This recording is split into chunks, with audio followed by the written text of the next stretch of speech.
ओम शांति। चौथे दिव्य संदेश में बाबा ने बताया है, साकार के श्रृंगार का प्रैक्टिकल स्वरूप अव्यक्त स्थिति बनाकर दिखाओ। साकार के श्रृंगार का प्रैक्टिकल स्वरूप अव्यक्त स्थिति बनाकर दिखाओ। आज जब वतन में गई तो जैसे ही हम पहुंची तो बाप दादा सामने थे ही, लेकिन क्या देखा कि ब्रह्मा बाबा के गले में ढेर की ढेर मालाएं पड़ी हुई थी। फिर बाबा ने कहा, यह माला उतार कर देखो। माला उतारी तो कोई बड़ी माला थी, कोई छोटी। हमने कहा, बाबा इसका रहस्य क्या है? बाबा बोले, बच्ची, यह सभी उलाहनों की माला है, क्योंकि बच्चे जब एकांत में बैठते हैं तो बाबा को स्नेह में उलाहना ही देते हैं। हर एक बच्चे ने बाप को उलाहनों की माला जरूर पहनाई है। बाबा ने कहा, बच्चों को ड्रामा भल याद है, लेकिन प्यारे ते प्यारी चीज़ तो ज़रूर है। तो अचानक ड्रामा को वंडरफुल देख हर एक बच्चा दिल ही दिल में उलाहना देते रहते हैं। यूँ तो ज्ञान बच्चों को है, लेकिन ज्ञान के साथ प्रेम या स्नेह भी है, इसलिए इन उलाहनों को गलत नहीं कहेंगे। फिर हमने पूछा, बाबा आपने इसका रिस्पॉन्ड क्या दिया? तो बाबा बोले, जैसा बच्चा वैसा रिस्पॉन्ड। बाबा ने कहा, मैं भी रिस्पॉन्ड में बच्चों को उलाहनों की माला ही पहनाता हूँ। वह कौन सी? फिर बाबा ने सुनाया, जो बाप की आश बच्चों में थी वह साकार रूप में बाप को नहीं दिखलाई, तो अब अव्यक्त रूप में दिखलानी है। बाबा ने कहा, यह उलाहना भी मीठी रूह रिहान है, यह भी एक खेल पाल बच्चों का है।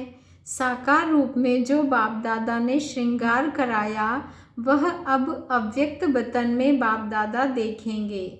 यह सीन पूरी हो गई। फिर भोग स्वीकार कराया। फिर मैंने बाबा से पूछा, बाबा आप सारा दिन वतन में क्या करते हो? बाबा ने कहा, चलो मैं तुमको वतन का म्यूज़ियम दिखलाऊं। तुम तो म्यूज़ियम बनाने के पहले प्लान बनाते हो। बाबा का म्यूज़ियम तो 1 सेकंड में तैयार हो जाता है। फिर क्या देखा? एक बहुत बड़ा हॉल था। एक ही हॉल में हम बच्चे ढेर की ढेर मॉडलों के रूप में थे। एक ही हॉल में हम बच्चे ढेर की ढेर मॉडल्स के रूप में खड़े थे।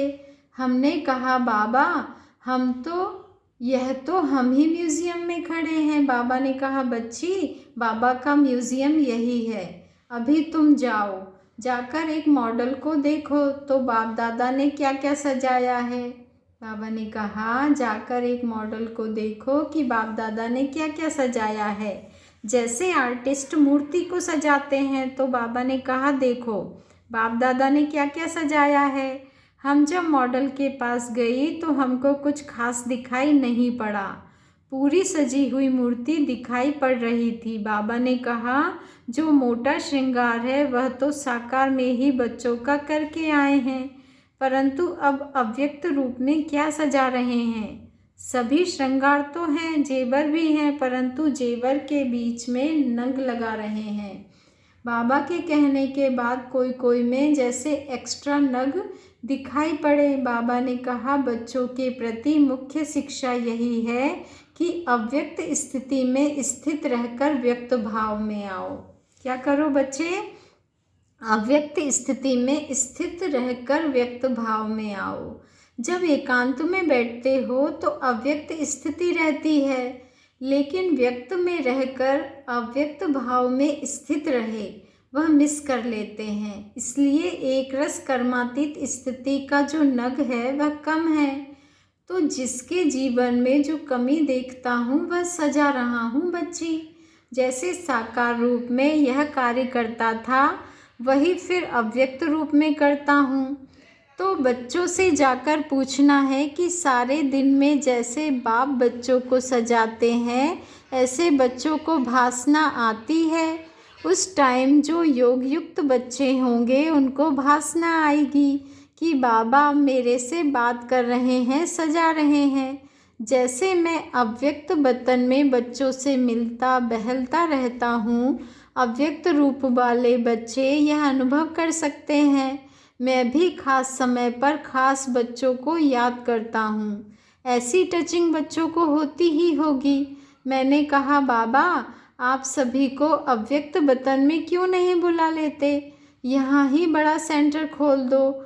अभी तो सभी बच्चे उपराम हो गए हैं। बाबा ने कहा, यह उपराम अवस्था होनी ही चाहिए, हमेशा तैयार रहना चाहिए। यह भी याद की यात्रा को बल मिलता है। यह उपराम अवस्था सहज याद का तरीका है। बच्चे, यह उपराम अवस्था सहज याद का तरीका है।